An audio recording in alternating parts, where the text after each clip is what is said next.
Bonjour à tous, bienvenue sur la chaîne ChessMe. Aujourd'hui, une nouvelle partie contre les internautes, donc contre New Player. Euh, je suis, je suis un peu embêté parce que j'avais déjà les blancs hier, donc je ne sais pas pourquoi le système me remet avec la même couleur, mais bon, peut-être que lui aussi a eu. C'est un nouveau joueur, donc peut-être qu'il vient juste de jouer une partie avec les blancs. Enfin bref. Donc je vous rappelle ce compte ChessMe. Que vous pouvez intercepter quand vous le voyez sur YouTube, eh bien, envoyez-moi un challenge, plutôt en 15-15 ou 15-3 comme vous voulez, mais en tout cas avec le temps de réfléchir et de parler. Cette partie donnera forcément lieu à une vidéo qui sera sur le web, puisque c'est à ça que que j'ai consacré ce pseudo. Voilà, donc maintenant la partie commence. Et qu'est-ce que je voulais vous dire d'autre? Oui, comme il s'agit d'un nouveau pseudo et que je me rends compte aussi que... ah oui, c'est pas mal ça, tiens, j'y avais pas pensé. Alors, qu'est-ce que je vais faire aujourd'hui contre ça? Est-ce que je joue E3, un coup qui pourra de toute façon servir, ou D4 tout de suite? D4 tout de suite, c'est pas normalement trop dans l'idée de jouer D4. Je vais jouer E3. Donc, qu'est-ce que je disais? Vous pouvez aussi envoyer un message, voilà. Vous envoyez un message à ChessMe, et comme ça, moi, quand j'arrive, quand je me connecte avec ce compte, je vois qui a envie de jouer avec moi. Et si je constate qu'un des comptes est en ligne, alors j'enverrai moi-même le challenge, ce qui vous évite de surveiller. Qu'est-ce que je peux dire d'autre sur cette activité vidéo? Ouais, pourquoi? Parce qu'il y a déjà des joueurs et des très forts joueurs, des maîtres, des grands maîtres qui font des vidéos sur le web. Donc qu'est-ce que je compte apporter comme ça? Vous l'avez compris, moi, ma démarche, elle est plus basée sur l'entraînement. En fait, ce que je fais, je le vis plus comme une expérience, l'expérience de quelqu'un qui est déjà plutôt jeune et qui voudrait se consacrer aux échecs pour progresser. Donc tous les passionnés d'échecs, je pense, ont eu envie à un moment ou à un autre, en tout cas pour les vieillissants, de le faire, mais pas forcément les moyens ou le temps matériel de le faire. Dans mon cas, je suis assez fou pour me libérer beaucoup de temps et tenter l'expérience. Et donc c'est aussi un témoignage, reportage que je fais sur mon entraînement et les progrès. Donc toutes ces vidéos, je les mets évidemment online gratuitement. Ça m'apporte a priori pas grand chose puisque je le fais, c'est unidirectionnel, en dehors des commentaires parfois de gens, je sais pas, très énervés qui veulent juste insulter. Mais donc c'est parti, c'est l'occasion pour moi d'avoir un contact avec vous aussi et de jouer ensemble, de partager. Vous pourrez dire un jour j'ai joué contre Chelsea, j'ai gagné parce que forcément j'en perds. Et puis qu'est-ce que je peux dire d'autre? Quand vous regardez des grands maîtres jouer sur le web, bon souvent c'est du blitz donc ça va très vite. Ils disent beaucoup de choses intéressantes mais pour autant on ne progresse pas quoi. Moi j'ai remarqué ça. Alors se faire ressasser, rebâcher sans cesse des principes qu'on connaît mais soit on les applique pas, soit on n'arrive pas à jouer correctement. Et tout simplement, je crois que quand on regarde des vidéos de forts joueurs, eh ben, on ne met pas forcément en doute ce qu'ils font. Ils nous disent que c'est bon pour ça, et très très souvent, il s'avère qu'ils ont raison. Donc du coup, on est plutôt en mode, je regarde la télé, on est très passif. Alors que je crois que quand vous regardez mes vidéos, si moi je vous dis, voilà, je vais faire comme ci, comme ça, et bien finalement, au coup suivant, je fais un mousse slip et je perds la dame comme hier, ou tout simplement j'ai tort. Et donc vous, en regardant, vous avez certainement l'esprit en éveil, et ça c'est très très bon pour progresser, parce que du coup, vous challengez les choses.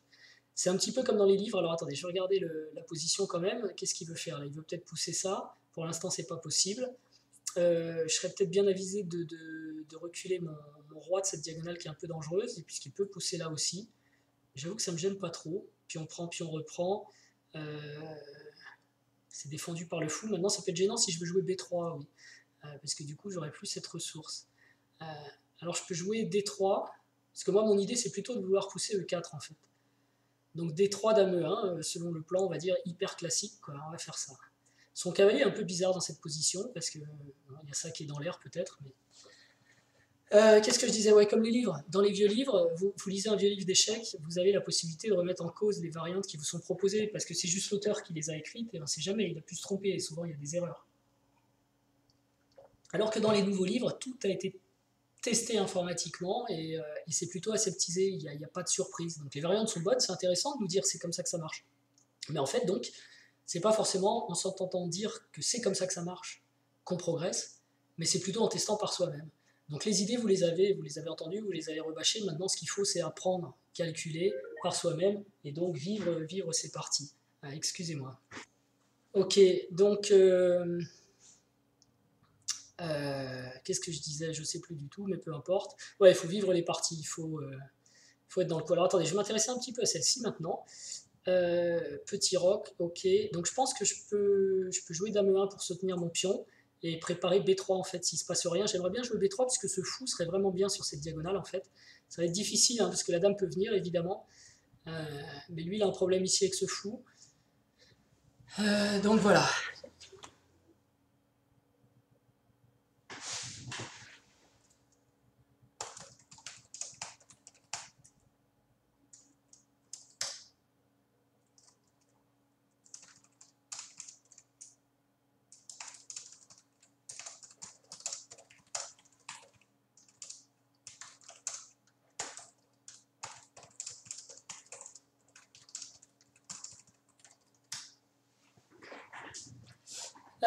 Ok. Alors, allons-y. Donc la partie, excusez-moi. Alors je vais essayer de me concentrer un petit peu. Euh, c'est vrai aussi que c'est bizarre parce que j'ai eu un petit créneau là, donc je me dis tiens, je vais jouer cette partie. Je ne sais pas exactement à quelle fréquence je vais jouer, peut-être pas tous les jours, hein. Je vais faire peut-être 2 ou 3 parties maximum par semaine. Donc captez le compte sur Lichess, proposez-moi des challenges ou envoyez-moi un message pour que je vérifie par moi-même si vous êtes online. Et voilà. Alors donc, est-ce que ça m'intéresse de prendre un pion de l'aile contre un pion du centre? J'aurais tendance à dire oui. Qu'est-ce que ça implique? Ça va faire revenir en jeu ce cavalier qui est pas terrible. Et si je pousse, malheureusement, je perds mon pion. Donc ça, c'est dommage, ça aurait pu être intéressant pour bloquer ce cavalier.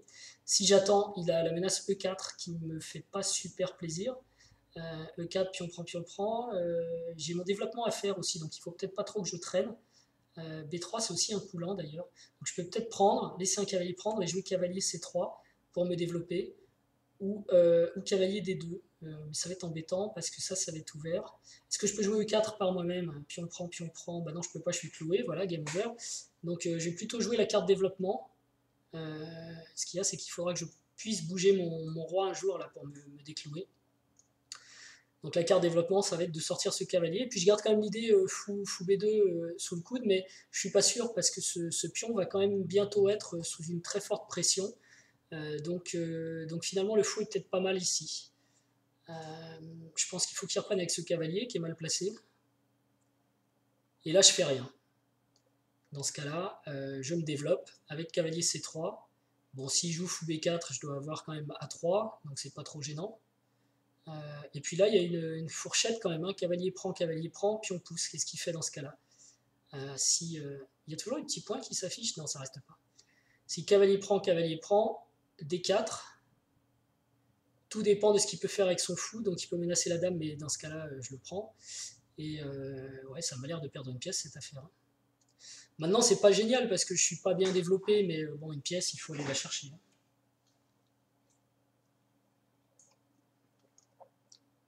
Donc voilà, ici sur l'attaque, en fait, il peut jouer son cavalier ici et je prends le fou. Il peut jouer son fou en B4, mais dans ce cas-là, il est perdu. Il l'enlève, je prends le pion. Ou alors, il peut prendre le pion et je le reprends. Donc, a priori, il a perdu une pièce. Alors, je la prends si vous voulez, je ne vais pas la refuser, mais moi, ce qui me gêne, c'est ça. Il faut quand même que je me développe très très vite. Mon roi, en plus, c'est un peu dans les courants d'air. Donc, c'était pas génial ce coup-là. Ce qui m'embête, moi, par rapport à mon propre jeu, vous voyez, c'est que je ne l'ai pas vu tout de suite. Mais j'avoue que là, je ne suis pas super concentré. Il faut que je me concentre mieux. Puisque sur la décision F prend, c'était déjà mal embarqué pour sa pièce, en fait, hein. Donc, j'aurais dû le voir avant. Mais bon, je l'ai vu à temps, c'est pas moi qui ai fait une erreur. En même temps, vous savez, euh, pour l'instant, ma façon de jouer, c'est d'éviter de faire des gaffes moi-même. C'est déjà une bonne chose. Et d'essayer de jouer logiquement. Donc, favoriser dans cette situation mon développement. Là, j'ai ce pion là aussi qui est en l'air, mais pour l'instant, il faut que je ramasse la pièce, sinon après, je la prends pas. Et vous voyez, ces deux fous attaquent mon roc, donc c'est pas parce qu'on a gagné une pièce qu'il faut fanfaronner, quoi, hein. Rien n'est gagné d'avance, et d'ailleurs, on l'a vu hier, hein, mon adversaire avait pris un avantage matériel monstrueux. Enfin, il l'avait pris. J'avais fait un clic malheureux, j'avais perdu la dame contre un fou, enfin, contre un cavalier, mais du coup, après, il me restait la dame contre un fou. Et Et je me suis vite fait... Enfin, je me suis vite mis dans une situation catastrophique.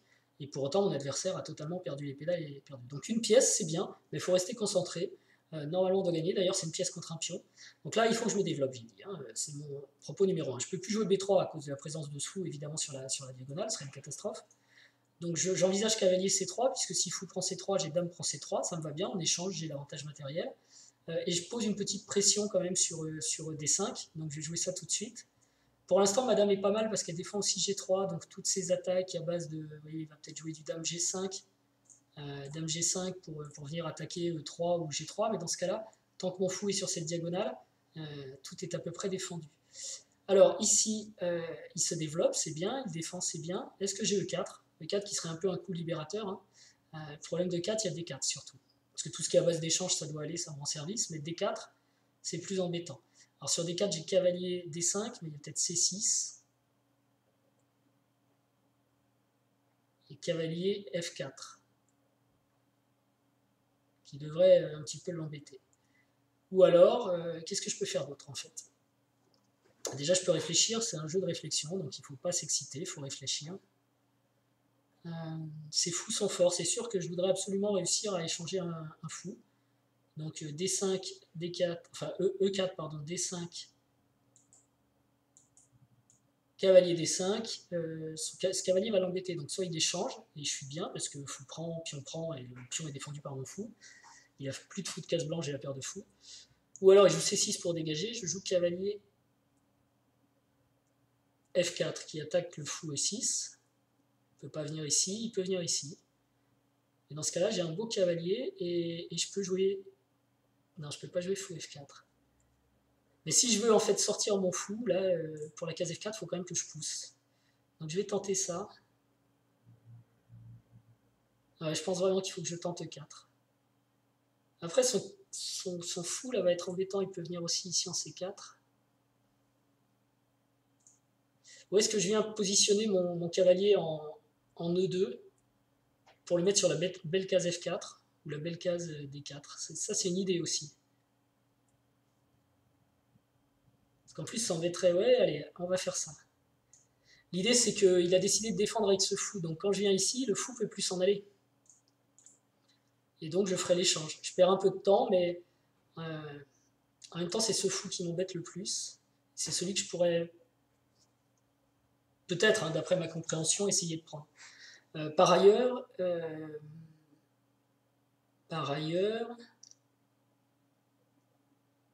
cavalier faisait plus grand chose en C3. Il va être plus efficace ici. Il est à la fois défenseur et attaquant. Si par hasard on a un fou prend, ben, il y a pion prend, je suis ravi de rapporter des pions à la défense de mon roi. Et donc là, je vous pose une question, parce qu'il y a une double attaque en fait. Si le fou bouge, je prends le pion. Le fou a bougé, donc je dois pouvoir prendre le pion.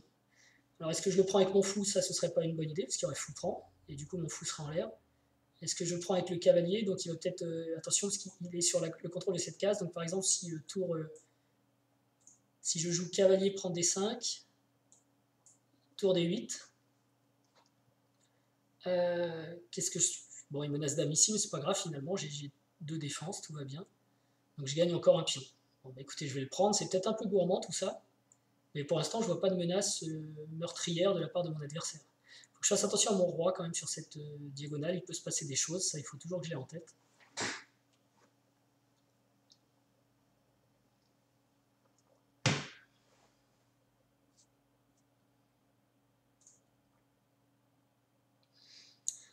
Ok, donc là les noirs peuvent effectivement activer une tour, il est en avance de développement, hein, à force de manger tout ça évidemment je prends un peu de retard de développement et surtout là j'ai un problème qui se résout pas. Mais je vais peut-être pouvoir pousser E4. Et donc là mon fou serait libéré, et là il faudra encore jouer C3. À moins que je ne rende le pion, parce que sur fou prend j'ai peut-être du tour B1, et lui aussi il faudra qu'il trouve des solutions. Dame B5 c'est pas compliqué pour lui non plus. Mais bon là maintenant j'ai une pièce nette d'avance. Donc, ce que je dois surtout faire, c'est trouver des échanges. Alors, j'ai pas réussi à échanger le fou, il a préféré donner un pion. De toute façon, perdu pour perdu, pourquoi pas, hein, qui garde ses fous pour essayer de m'attaquer. Ça, par contre, ça propose d'échanger une pièce, et ça me va bien. Fou prend, dame prend. Son idée, c'est peut-être de sacrifier ici, mais en fait, ça marche pas. Fou prend, puis on prend, dame prend, et puis avec des échecs, la perpétuelle. Mais ça marche pas parce que ma dame défend G3. Et en plus, je vais revenir avec cavalier F4 tout de suite après, gagner un temps sur la dame. Donc ça, je prends. Ok, plus personne ne maîtrise les cases blanches. Ah, il peut peut-être prendre le cavalier aussi, c'est apparemment non, mais c'était peut-être un truc que j'aurais dû vérifier. Et est-ce que je joue cavalier F4 pour repousser la dame, ou est-ce que je regarde mes possibilités sur la base de cavalier E7, roi H8 forcé.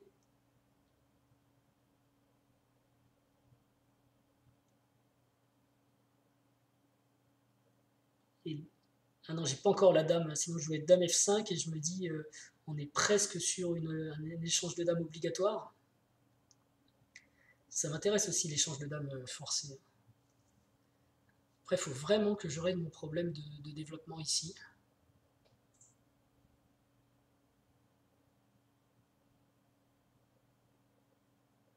J'ai quand même envie de pouvoir jouer cavalier E7, roi H8, et puis dame F5, c'est-à-dire mettre ma dame tout de suite en F2 en fait. Dame F2, une tour bouge, cavalier échec, roi H8, dame F5. Si on n'échange pas les dames, il va jouer dame H6. Et là, j'ai E4 qui attaquerait avec mon fou et il manquerait de cases. C'est intéressant. Et s'il joue tour E8, et bien D8, pardon, dans ce cas-là, quoique dame F5, ça marche aussi. Allons-y. Faire attention, hein, je laisse une pièce en l'air comme ça, c'est jamais très sûr, hein, c'est pas la meilleure option. Mais là, ma menace, clairement, c'est de jouer dame F5 en fait. Cavalier E7 est même pas forcément obligatoire dans l'histoire, juste pour mettre le cavalier à l'abri s'il y a une tour qui bouge. L'idée de dame F5, c'est dame H6.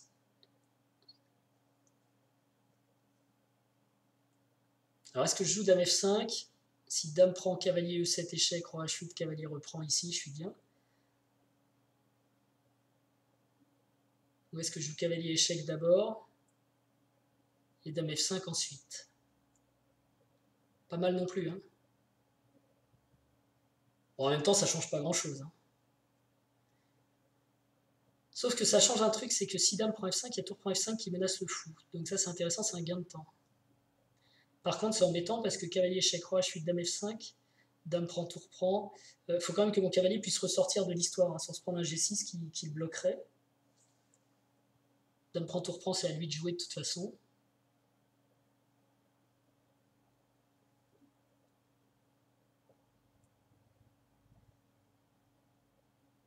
Dame F5, dame prend, cavalier échec. Cavalier prend. Ah, ça me paraît quand même plus sûr parce que cavalier E7, roi H8, dame F5. Si dame H6, D4, et la dame peut se sauver par là. Et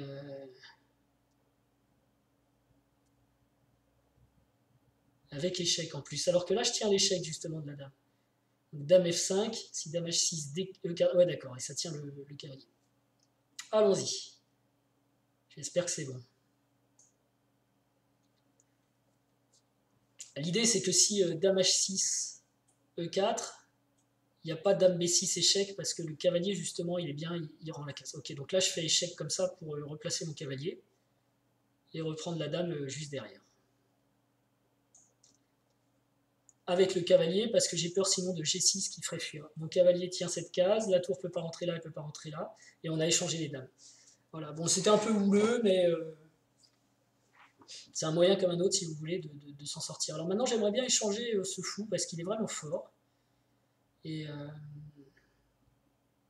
il m'empêche de développer mon fou. Alors j'ai du tour B1 et B3, c'est jamais un plan très excitant.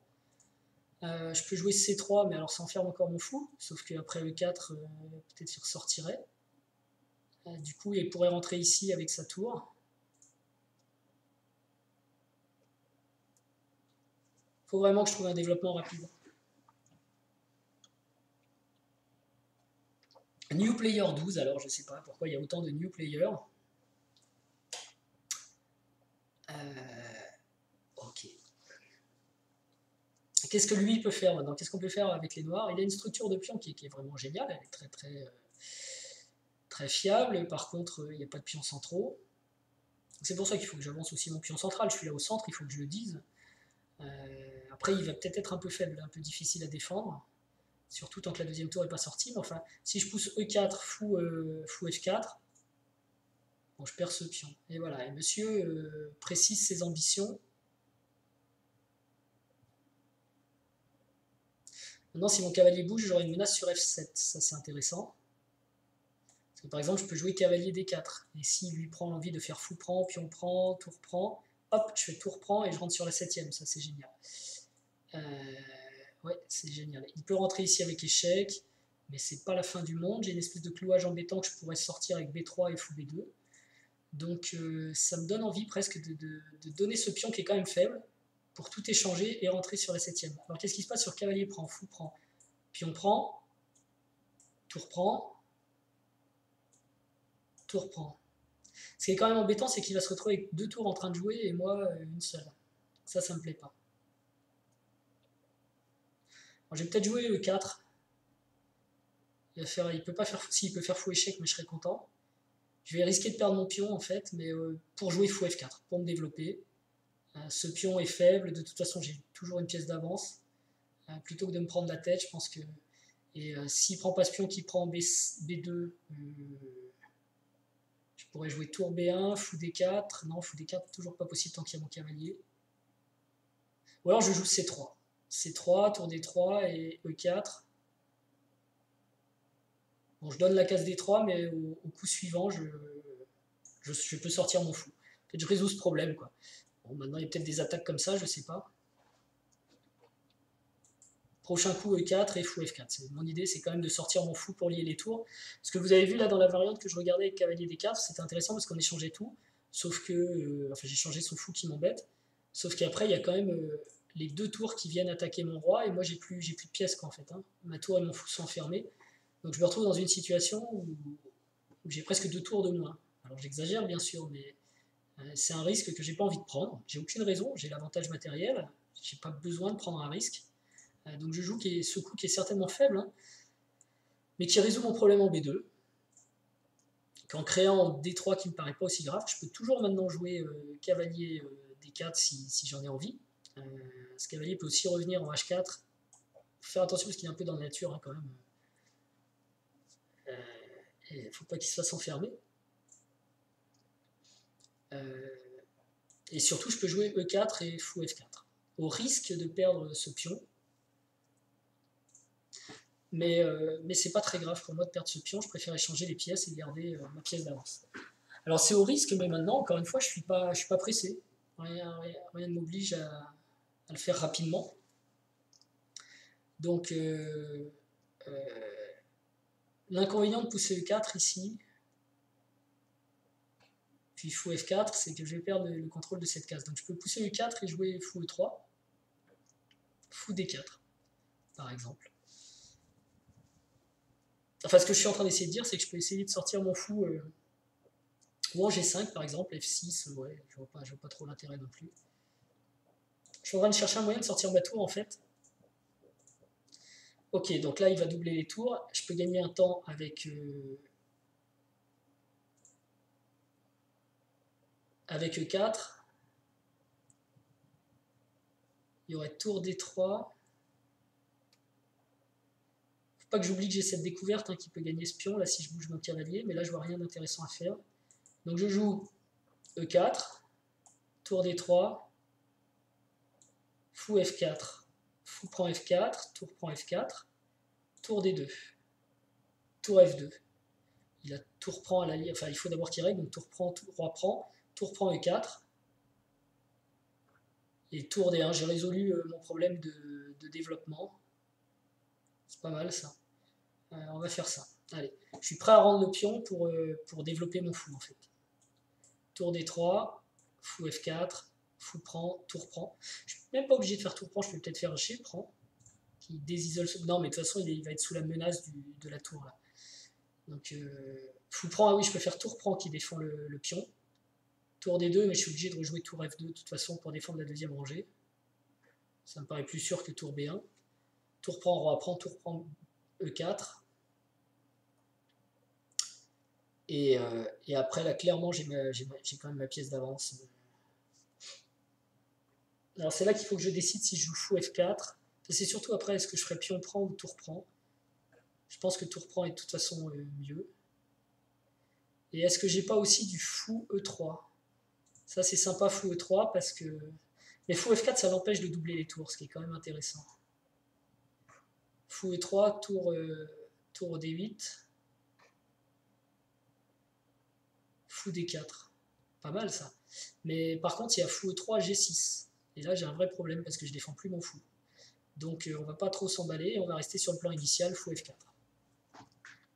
Voilà. Parce que si je mettais fou F3, il y avait G6. Le cavalier doit bouger puisqu'il défend le fou, et du coup, c'est très embêtant. Ok, alors maintenant ici, peut-être je prends avec la tour déjà dans un premier temps. Comme ça, je garde l'option de faire tour B1 sur tour D2 ou tour F2. Ce sera mes deux défenses possibles.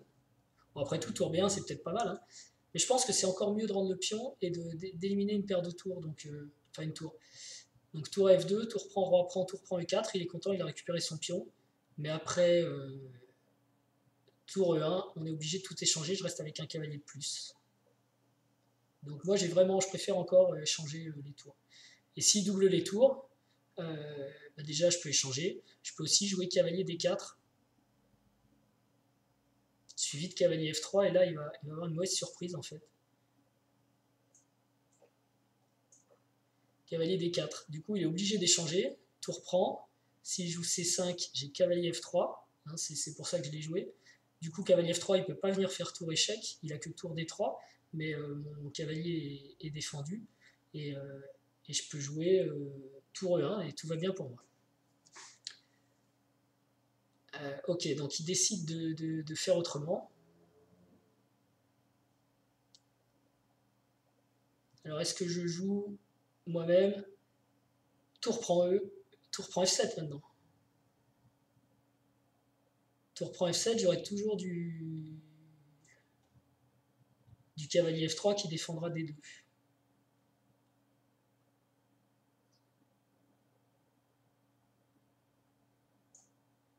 Ça me paraît bien. Donc là, il peut toujours jouer C5.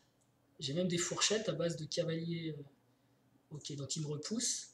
Alors est-ce que je prends tous les pions? Bah oui, parce que si je prends ce pion-là, le cavalier, là, il est indélogeable maintenant. Donc ça, je suis très content de pouvoir le prendre. Le seul truc auquel je dois faire attention, c'est si je joue tour prend C7. Voilà, il peut avoir tour F8. Mais dans ce cas-là, j'ai toujours la réponse. Tour F1, on échange. Et s'il joue tour D2, pour prendre B2, eh bien j'aurai tour prend B7 et je défends B2. Donc tout va super bien pour moi dans la variante tour prend C7. Ok, donc là c'est ma défense prévue, c'est tour prend B7. Sa menace, ça peut être tour F8 par contre, et j'ai vu que j'avais toujours tour F1. Donc normalement ça tient. Voilà. C'est important de voir un peu enfin c'est important, vous le savez, mais donc j'essaye d'appliquer ce principe aussi dans les parties, de voir quelles sont les menaces adverses et de les contrecarrer avant de jouer mes coups. Alors ça, il croit que ça gagne un pion, mais en fait, il y a un petit échec intermédiaire, et malheureusement, son idée, c'était si roi prend, tour prend, et donc il a gagné un pion, mais voilà, il abandonne. Ok, donc bah, c'était la partie du jour, une partie assez, euh, assez curieuse, parce qu'en fait, il y a eu dès le départ une perte de pièces, mais ça nous arrive à tous tout le temps. Hein. Une perte de pièces avec ce coup E5, qui crée en fait une situation de fourchette ici. Puis on prend, cavalier prend, cavalier prend, cavalier prend. Important de prendre ici avec les blancs, hein, parce que sinon, si j'essaye la fourchette tout de suite, bien sûr, il y a cavalier échec.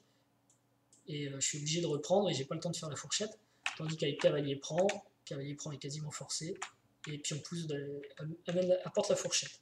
Après, j'ai un petit peu peiné à me développer parce que je voulais échanger le fou qui m'embêtait. Mais finalement, mon adversaire a préféré sacrifier un pion et garder le fou. Pourtant, il propose l'échange au coup suivant, sans doute en imaginant qu'il aurait un sacrifice avec un échec perpétuel ici, avec la dame. Mais c'est pas possible puisque ma dame défend G3. Donc il n'y a pas d'échec perpétuel. Et sur dame F5, bon, il y avait dame H6, mais c'était un peu compliqué, il a préféré échanger. Et là, sans les dames, bon, bah, la pièce de moins, je peux vraiment, enfin la pièce d'avant, je peux vraiment prendre mon temps et continuer à proposer des échanges. Voilà. Et ici, en fait, mon adversaire, je pense qu'il n'a pas trop regardé mes possibilités en jouant tour D8, il n'a pas dû voir cavalier D4. Et ici, avant de me projeter plus loin, j'ai vu que sur tour D2, j'avais tour B7 qui défendait B2, et sur tour F8, j'avais tour F1 qui empêchait. C'est très important, hein, le fait qu'il double les tours sur la deuxième rangée, parce que sinon, je suis perdu au C2. Voilà. Et après cette petite combinaison, enfin, c'est pas moi qui ai combiné, c'est lui qui a raté sa combinaison, il a décidé d'abandonner, de toute façon, il n'y a plus de pièces. Voilà, donc je vous remercie, je serai content de jouer contre d'autres joueurs prochainement. Je vous dis à très bientôt. Mettez vos commentaires, vos likes si vous aimez. Partagez la vidéo. Et à très bientôt pour de nouvelles parties entre nous. Ciao!